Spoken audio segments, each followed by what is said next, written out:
আসসালামু আলাইকুম। প্রতিদিন রান্নাঘর চ্যানেলে সবাইকে স্বাগত জানিয়ে আজকে চলে এসেছি আর একটি নতুন রেসিপি নিয়ে তোমাদের সামনে। তো প্রথমে দেখলে কিছু জিনিস ছিল ওখানে, সবজি আর ডাল আর কিছু মশলা ছিল। তো প্রথমে বলি সবজিগুলো: বিনস, গাজর, টমেটো কুচি, কড়াইশুঁটি, ধনেপাতা আর মুগ ডাল, মুসুর ডাল ছিল, পেঁয়াজ কুচি, আদা রসুন বাটা, কাঁচা লঙ্কা কুচি আর গোটা গরম মশলার মধ্যে তেজপাতা, দারচিনি আর এলাচ। তো তারপরে দেখো কড়াইতে আমি তেল দিয়ে দিয়েছিলাম, দেওয়ার পরে আর মাছের মাথাটা কিন্তু আমি দিয়ে দিয়েছি। তো এটা কিন্তু রুই মাছের মাথা, কাতলা মাছ হলেও চলবে, ভালো হয় আরও। তো যাই হোক, আমি এখানে কিন্তু মাছের মাথাটা উল্টে পাল্টে ভেজে নিয়েছি, নেওয়ার পরে কিন্তু টুকরো করে এখানে ভেঙে নিয়েছি। তো তোমরা চাইলে কাঁচা অবস্থাতেও টুকরো করে ভেজে নিতে পারো। তো তারপরে আমি মাছের টুকরোগুলোকে তুলে নিয়ে সেই তেলে আমি দিয়ে দিলাম গাজরগুলো। তো এটা ভালো করে নাড়াচাড়া করে আমি ভেজে নেব। তো সুন্দর করে নাড়াচাড়া করে ভেজে নিয়েছি। তো এবারে কিন্তু আমি এগুলো তুলে নেব। এই একই তেলে কিন্তু আর অন্য সবজিগুলো কিন্তু আমি ঠিক একইভাবে ভেজে নেব, শুধু টমেটোটা দেব না। তারপরে দেখো আমি ওই তেলেই বিন কড়াইটা দিয়ে দিলাম। তো বিন কড়াইটা আমি একটু পাতলা পাতলা করে কেটেছি, যাতে তাড়াতাড়ি সিদ্ধ হয়ে যায়। যেহেতু আমি এখানে কোনো সবজি সিদ্ধ করব না, সেই জন্য একটু ছোট ছোট একটু পাতলা করে কেটেছি। তো বিনসটা ভালো করে ভাজার পরে সিদ্ধ হয়ে গেছে। তারপরে কিন্তু আমি কড়াইশুঁটিগুলো দিয়ে একটু নাড়াচাড়া করে নামিয়ে নিলাম।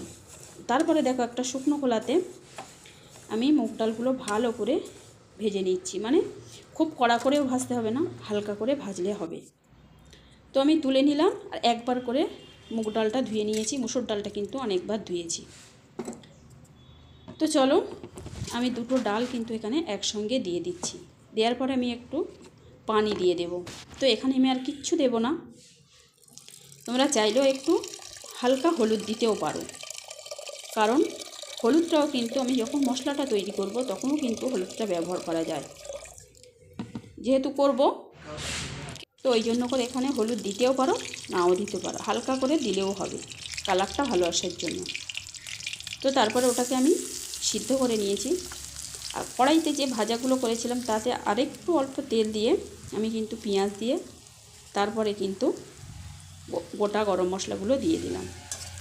প্রথমে শুকনো লঙ্কা দিলাম, তারপরে এলাচ, দারচিনি এগুলো দিয়ে একটু নাড়াচাড়া করে তারপরে কিন্তু আমি কাঁচা লঙ্কাটা দিয়ে দিলাম।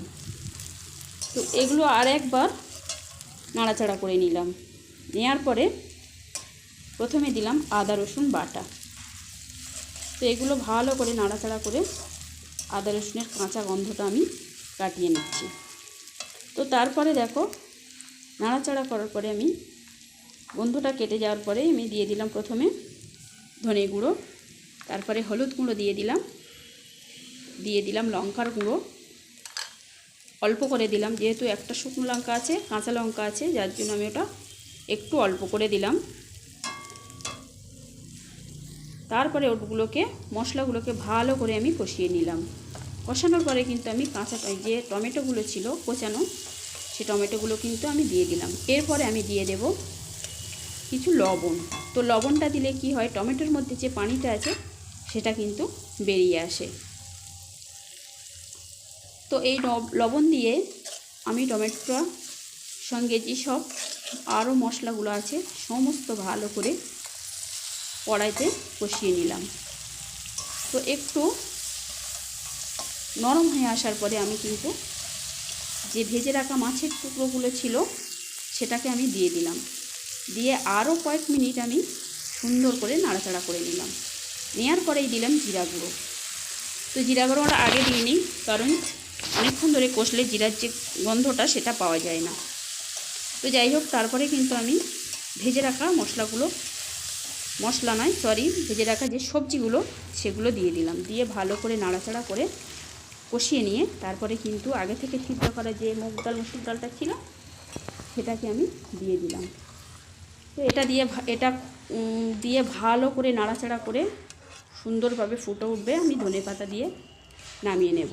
তো বন্ধুরা, আমার ভিডিওটা যদি ভালো লেগে থাকে তাহলে লাইক, কমেন্ট, শেয়ার আর অবশ্যই কিন্তু সাবস্ক্রাইব করবে আর পাশে থাকা বেল নোটিফিকেশানটা অন করে দেবে। তো বন্ধুরা, পাশে থেকো, সঙ্গে থেকো আর আমাকে সাপোর্ট করো। তো রেসিপিটা কেমন হয়েছে অবশ্যই জানাবে, আর বাড়িতে পারলে একবার এইভাবে রেসিপিটা বানিয়ে খাবেন, খুব ভালো লাগবে আশা করি। তো আজকের ভিডিওটা এই পর্যন্ত, দেখা হচ্ছে পরবর্তী একটি রেসিপিতে।